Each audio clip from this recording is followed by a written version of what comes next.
What's up, guys? Appreciate you coming out. Try to help you with anything I got. An update on Gavin and how's he been handling this whole setback? Yeah, Gavin is doing better. He practiced last week, made some strides, so he's handled it well. I mean, he's disappointed that he was injured and couldn't compete, but it's good to have him back. Last week, how was the offense kind of adjusted to the change with Nunzio, and where do you kind of feel like they are in that process of, making those changes? Yeah, I think there's been real good energy. Guys have worked hard to adjust to some of the tweaks that we've made. Again, the energy's been great, and that's really what I can judge right now. We'll see how that all adds up on game day, but they've worked very hard. Some guys that otherwise probably would have got a little more rest worked because there were some things that they had to get accustomed to. But overall, I think it's gone pretty well.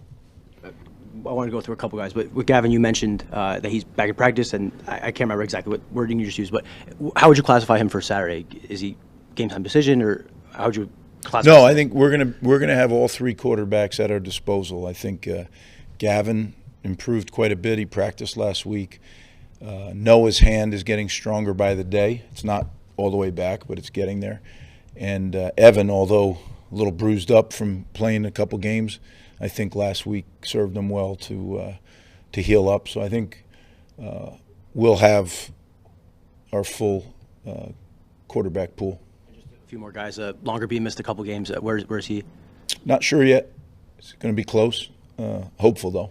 Aaron, he's warmed up and dressed, but he hasn't played yet. Aaron Young? Yeah, he's getting better. Again, going to be close. I'm not sure. Victor, when you mentioned him a couple weeks ago, you said it'd be a long-term thing. Do you have an update on where he is, or where he stands? Yeah, Victor will not be available on Saturday. As far as long-term, I can't tell you exactly how long he's going to be out. You said on the call that night after you parted ways with Sean that you've never done that before, and it was, you talked about your mood and stuff. But what's it been like this week with that? It's something totally different for you from a head coaching and leadership standpoint. What's it been like adjusting? Well, I think, first and foremost, we have a great group of guys in that room, right? And so now Nuns has moved into the leadership position, but the support of the staff is great. And I've been able to spend a lot of time with Nuns in the last, whatever it is, 7 days working through this. And, I just think everybody's kind of circled the wagons and is willing to do whatever it takes, including our players. So that's been good. And, our defense is playing really well right now. Top 20 in a lot of categories and doing a great job. And I think the staff has done an incredible job of connecting with the guys. There's a great chemistry there.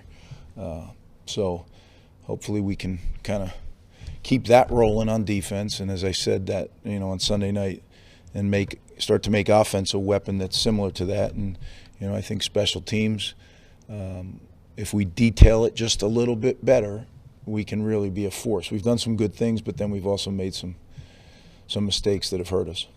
How do you kind of balance, wanting to change, make some tweaks to the offense, but also it's mid-season, so I'm assuming there's only so much you can do so that the players can execute it on the field. I mean, what's that kind of balance like of trying to make changes but also doing it on the fly? Well, it's been, a huge area of conversation over the last 7 days. Exactly what you say. You start going down that rabbit hole, and there's a lot of things you might want to do, but it's one thing saying it, it's another thing doing it. And without repetition, football's a game of repetition. So you have to be really careful. You try to do as much same as, or very similar to, and then they can kind of connect the two things. But again, we need to get the offensive unit playing as a unit and more precise. And I think we can make some hay by doing those two things. With the change in offensive coordinator, is the quarterback rotation still a possibility? Are you guys scrapping that? Just where does that stand? Well, whatever, it's the same every week. Whatever it takes to win the game. And certainly I don't claim to, have all the answers. So sometimes what we think is the best thing to win the game may not be. But we spend 18 hours a day trying to figure that out, and we're going to do whatever it takes. But we'll see. To that end, you've often used that phrase, whatever it takes to win, give us the best chance to win. That seems to be the priority, but how much do you balance development into that? For example, playing younger guys, getting them experience to grow, or can you balance those two things? Are they opposite ideas? Just how do you view that? I look at it like this. We develop talent and we play production. So when a guy produces, it's my obligation to our players, to our coaches, to our fans, to play the guys that give us the best chance to win. There's not one guy here who's, hey, let's make sure we're good in 25. Nobody cares about 20. They care about right now. And I'm right there with them. So that whole development stuff, we practice a lot. And we have spring practice and training camp, and we can develop talent. We've proven that over the years. But you got to play production, in my opinion. So who do we think is going to produce, or who has produced? That's what factors into giving us the best chance to win. Greg, you elevated Joe Susan to tight ends coach. Just talk about that move and what he brings to the table. Yeah, Joe has coached tight ends here for us. And Joe's coached a lot of positions. He's been a coordinator. He's coached the O-line, tight ends. There's probably nothing on offense that Joe hasn't coached. So he's a very seasoned coach. And I think kind of comes into the room and brings a great deal of background, to add to conversations. And he's done that in the past week. I think has added some things. Now, it takes away for some things that he was doing for me. As the special assistant to the head coach. So we've had to, there's never any move that doesn't have trickle-down effects. And so that's something that we've also been adjusting to that isn't maybe in the limelight, but is certainly important to the overall operation of our program. Christian Izzian's obviously, he's been productive in the past, but do you see anything different from him this year in terms of being able to play at a high level this consistently, game in and game out? Well, I think a couple things. Number one, he came into this season healthy. It wasn't talked about a lot, but last year he came into the season not healthy. All summer, all training camp, and he battled through. It seemed like he battled the whole season with different injuries, different things that didn't keep him from playing, but kept him from playing his best. Number one, I think he feels much better physically. And number two, again, I talk about that chemistry that we have going on that defensive side of the ball. I think he's just a part of that, a big part of that. And playing at a high level. Greg, 3-3 at the bye week, halfway through the season. Bowl game was a goal entering the year. Do you feel like you're still on pace, on track to achieve that goal? Yeah, I'm not really concerned with that right now. What I'm concerned about is being 1-0 after Saturday's game. We have an opportunity, but I've often said to our team, and have said here, right, there's no such thing as missed opportunities because someone always takes it. And that's one of the things that we're learning to do, is to be able to reach up and grab an opportunity and take it. So here's an opportunity. And guys have worked awful hard, but that there's an old saying that I say, don't confuse activity with achievement. Right? We can work as hard as we want, but you get evaluated on those 12 Saturdays or those 12 games each year. And if you do it well enough, you get a 13th, and that's what you're referencing. Yeah, I think that right now we got to go 1-0. What do you see out of the Indiana team, and talk about what they bring? Say that again. The Indiana team. What do you see in them, and just talk a little bit about your opponents. Yeah, it's a good question since we have a game this week against Indiana, right? And we haven't talked about them at all. Couple things. Number one, offensively, they're the fastest tempo team in the country. They run more plays than any other team in the country. So we are going to have to get back, get aligned, get the call, and get our cleats in the ground, because otherwise they catch you off balance, and they've done that to several people. Oftentimes the film isn't ready to go. They go so fast. Literally, they want to snap it with 32 seconds on the clock. So to be able to run more plays than any team in America, that says something. I think they can throw the ball around pretty good. And then they get you on some run things that you're not, maybe your feet aren't quite set, and they catch you, and they've clipped off some good ones. Defensively, Coach Allen is a tremendous defensive coach. I followed him when he was an assistant and a defensive coordinator. They play really, really hard.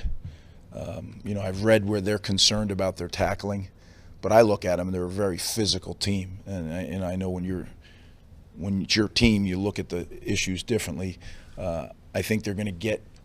It sounds like they're going to get. They have 2 guys that were all Big Ten level performers. It sounds like they're getting one of them back in the secondary. It sounds like the linebacker will not be able to play, just by my reading into it. They're a good defensive team. They play a lot of people. They rotate up front. They do some things that are unique in the coverage structure that they run. And it's all sound. It's just not stuff you see every week.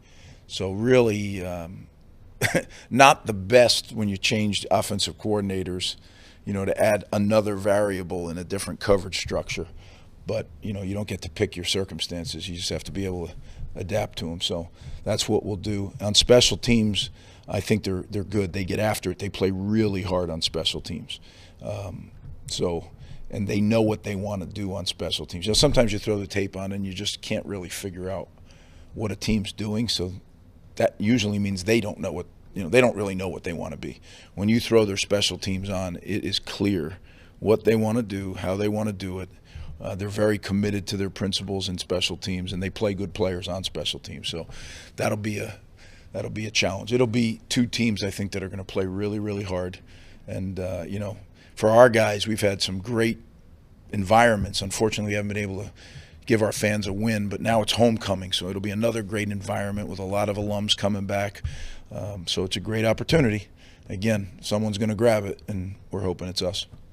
Just going back to the defense, is there anything stood out about the way that Joe Harrisonia communicates his game plan, teaches it? I mean, anything from that end that kind of impressed you the most? Yeah, I think Joe's an excellent football coach, excellent communicator, connector. I think the whole defensive staff is. I think that's what makes that chemistry special. If it's one guy, it's hard. But I think Joe sets the tone for that room, and I think all those coaches are of similar mind, and they all bring that to the players. And you can see it, just the energy on the defensive side of the football has been special. And we just got to keep building on that. And what we're trying to do is get the offense to catch up. And hopefully, I said it earlier in the year, I really believe we're going to be a better football team in November than we were in September. We've played a lot of people 6 weeks. We've played a lot of people. Young kids have gotten valuable game reps because they deserve to. Not because, back to Brian's question, not just for developmental purposes, because they earned the right to do it. And you play production. When they produce, you keep playing them. So I think there's guys on both sides of the ball and on special teams that are newcomers or young guys that have deserved it. So I think the bye week gave us a chance to get some other guys' experience as well, which was huge. And, anytime you have a bye week, it's a great opportunity to help our guys get caught up academically, get to see some family and relax. So I think all that stuff was beneficial. Everybody's got nice, clean haircuts. Right? That's one of the things you take an opportunity, except the head coach. He didn't because he had a tough week. But I'll try to get my hair cut soon. All right? Thanks, guys.